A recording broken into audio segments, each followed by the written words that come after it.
Hi, sixth graders. So today's lesson is kind of similar to a lesson that we did last week. Remember how last week we took the vertices of a triangle, ripped them off, and we realized that when I ripped off the vertices of the triangle, I got 180 degrees every single time. Well, today's lesson is going to deal with quadrilaterals, and we're going to see if something similar happens to all of the vertices in a quadrilateral. I'm going to start with the easiest one here. This is a square, and with this square, I have 90 degrees in each of those vertices. So I'm wanting you to kind of make a prediction. If I rip off all of those vertices, 490s would make, hopefully you realize, 360. So I'm going to do that really quick, ripping off all four corners. And sure enough, two of those would make 180 degrees, three of them is 270, and all four vertices in that square make a 360 degree angle rotated around the center. The same thing would happen here to a rectangle. So the rectangle, the square should hopefully be the same thought process. But if I rip off those vertices, 490s make 360. But what about other quadrilaterals? Because I think, squares and rectangles, that's just kind of understandable and makes sense.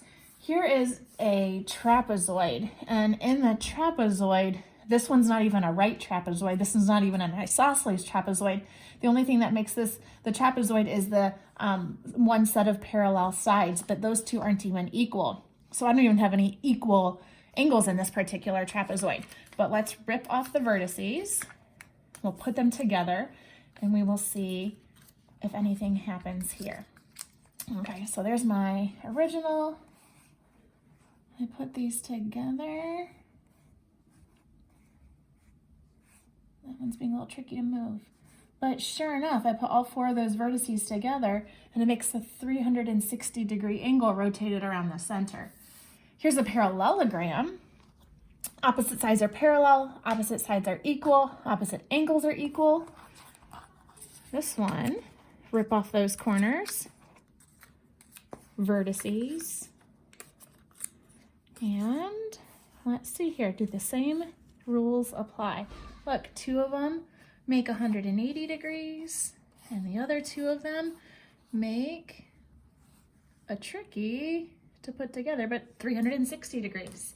So this I believe is a rhombus, because I'm pretty sure that all four side lengths are the same for this one. So the rhombus should also work. But hold on there, don't just, quit the video and think I'm done, because I have one of those concave ones to hopefully see if we can figure out how to make that one work. So sure enough, all four vertices and all of those quadrilaterals so far have given me 360 degrees total for all of those angles rotated around the center. Just interesting, every single quadrilateral I make, the internal angles measure 360. But what do you think is going to happen to this concave one here? Okay, well, let's see. If I rip a corner, rip a corner, rip a corner. So there's three corners so far. But what about that corner here? Like this one. Takes a little bit of careful ripping, but when I put that one in,